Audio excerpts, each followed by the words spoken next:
আসসালামু আলাইকুম। কেমন আছেন সকলে? আশা করি ভালো আছেন। তো আজকে নতুন একটি ভিডিও করব। জরুরি একটা বিষয়। দেখেন এখানে কত টাকা।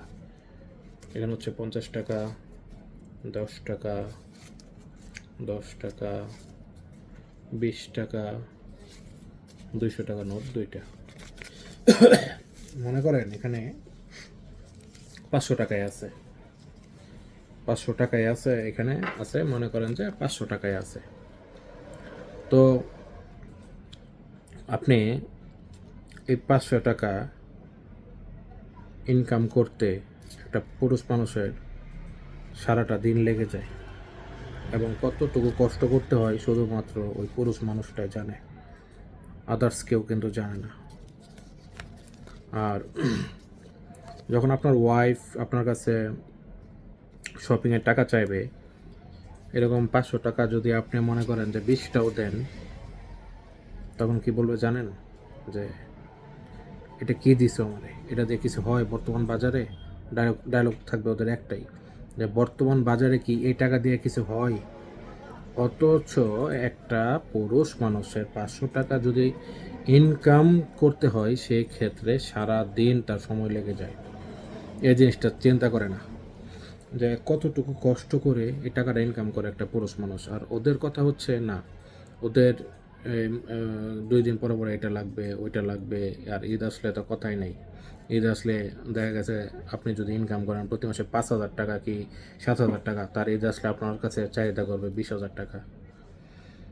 বর্তমানে প্রায় 90-95% মেয়েরাই এরকম। আর বাকি 5% 10% হয়তো বা অন্যরকম থাকতেও পারে, বাট আমার দেখা এরকম পাই নাই আমি। হাতে গোনা, শতে একটা। আমাদের এলাকার একজন আছে, নাম বলবো না। তো ওর ওয়াইফ আবার দেখলাম যে যদি 200 টাকা দিয়ে আরও একটা 3 পিস কিনে নিয়ে যায়, কি 300 টাকা দিয়ে দাও, তখন সে বলে যে কেন আনছো। এই যে কথাটা বলে ওই হাজব্যান্ড, যে তার তখন মানে ভালোবাসাটা আরও 14 গুণ বেড়ে যায়। মানে ওর হাজব্যান্ডের 1 টাকা খরচ হোক, আর ওর হাজব্যান্ড কতটুকু পরিশ্রম করে সে জানে। এ কারণে সে চায় না যে অযথা টাকাগুলো নষ্ট করার জন্য। আসলে প্রকৃত বউ হচ্ছে তারাই। আর যারা এখন মনে করেন যে বর্তমান সমাজে যারা বউ আছে, ওদের হিসাব মানে সম্পূর্ণ আলাদা। হাজব্যান্ড কোথা থেকে টাকা আনলো, কিভাবে পরিশ্রম করলো, চুরি করলো না ডাকাতি করলো, এটা দেখার বিষয় ওদের নাই। ওদের হচ্ছে টাকা, টাকা লাগবেই। শপিং করার জন্য এটা লাগবে ওইটা লাগবে, একটা জিনিস ওদের আছে তারপরও লাগবে।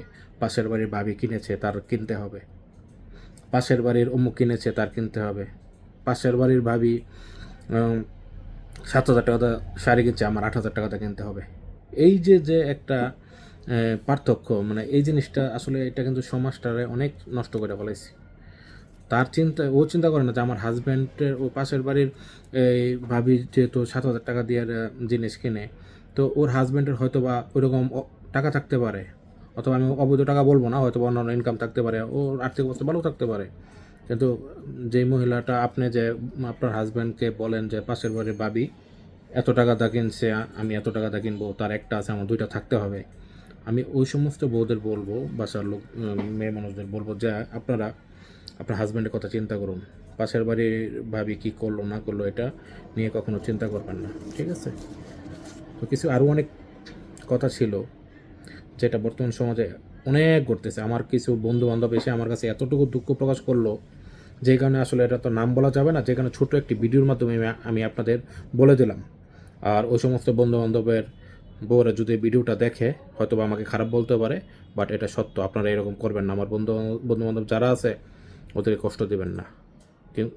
এটা হচ্ছে আপনারা মানে সবার ক্ষেত্রে, প্রত্যেকটা পুরুষের ক্ষেত্রেই এটা চিন্তা করা উচিত আপনাদের, ঠিক আছে? কারণ পুরুষ মানুষ হচ্ছে টাকাটা যদি ইনকাম না করে, তাহলে আপনারা কীভাবে চলবেন, কীভাবে খাবেন, সংসারটা কীভাবে চলে জানেন? এটা শুধুমাত্র পুরুষ মানুষই জানে। তো ভালো থাকবেন। এই ভিডিওটা দেখার পরে হয়তো অনেক মেয়েরা আমরা দেখতে পারবে না, তো হয়তো আমার কিছু যায় আসে না।